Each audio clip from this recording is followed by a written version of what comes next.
everybody, welcome back to my channel. Today is an introduction to upcycling and what I've been doing with my time since I've been away from YouTube.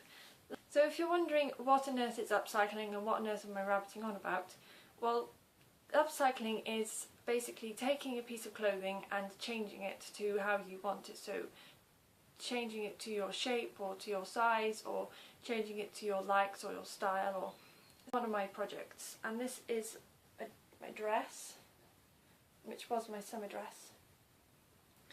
The problem with this dress was that it had lots of ruching here at the front, up here, and then it had buttons down the middle, and it was really uncomfortable because I've got quite a big chest and there wasn't much allowance in the front for that. So this was one of my projects. With upcycling as well, it's not always the most obvious change you need to make to a garment that you think.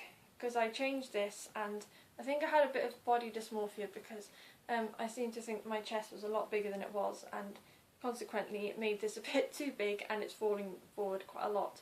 So after fiddling around with this and many stressful evenings, I figured out that actually all I needed to do was to just open it up under the arms. So that's what I've done on both sides of this dress, just to cut a slit and just put in, instead of just some stretchy fabric, and really that's all I needed to do to this dress. But these are things you learn with upcycling and sewing, and especially if you get onto a course, that you learn how to change things and alter things and how to get everything to work together. A basic tip would be to anyone else who is thinking about sewing or thought about it, to make sure that you have a really good sewing machine. I mean, I'm not saying go out and spend hundreds and hundreds of pounds on a sewing machine. You can if you want, feel free, but if you are on a budget like me, then you know there's really no need to do it, and you can pick up sewing machines second hand quite easily. Another tip would be to be patient with your sewing and to be bold with what you're doing as well. Like, do not be afraid to cut into fabric, don't be afraid to change things, because you know everything's a learning curve, and sometimes you will do stuff and maybe it won't go right, and maybe you will get a massive knot and all your thread will start turning into 60,000 strands of it, and you only started with one. But it's all a big learning curve, and time to sit down and do things properly.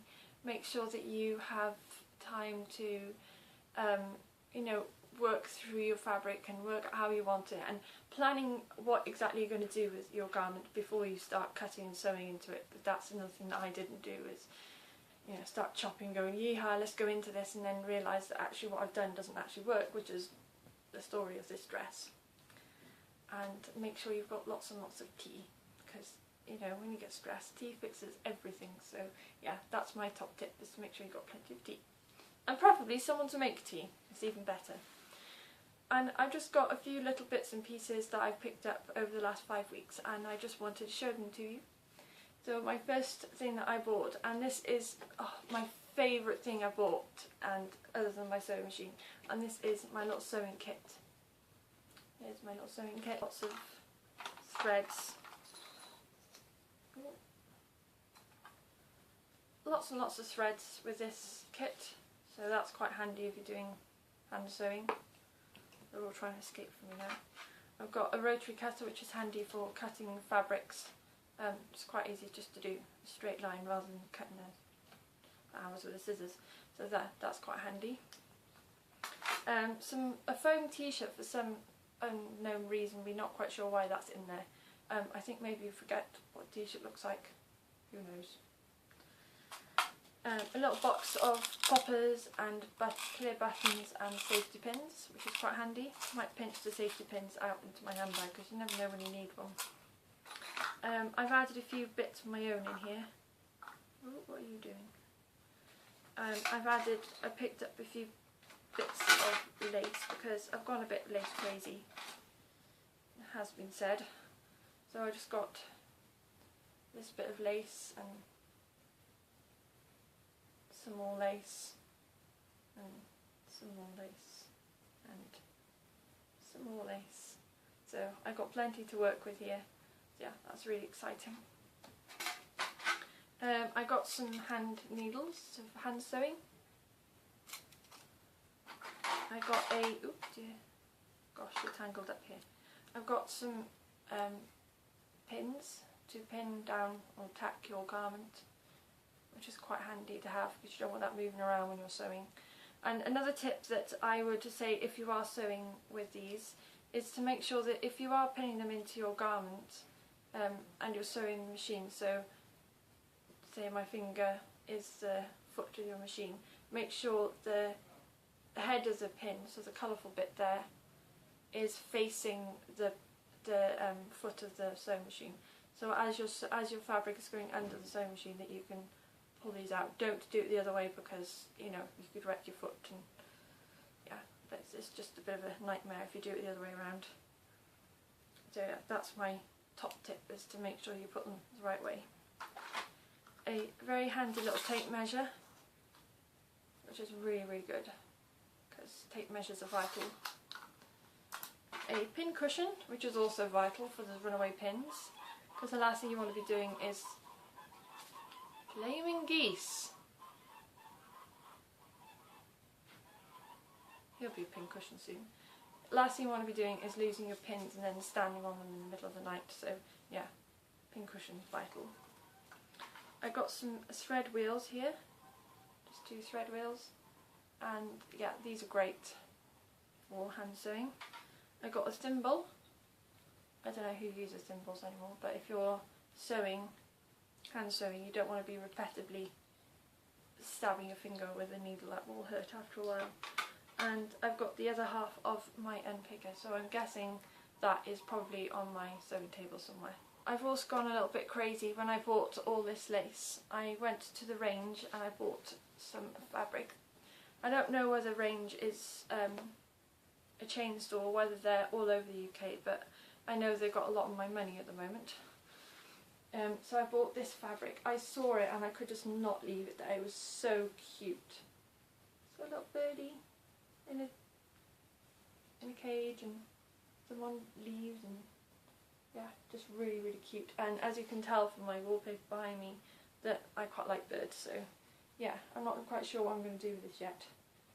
It's just sitting there until I have a bright idea, but yeah, I love it. I've got a metre of this, and this was £8.90. I think it was £8.95 for a metre, so that's not too bad.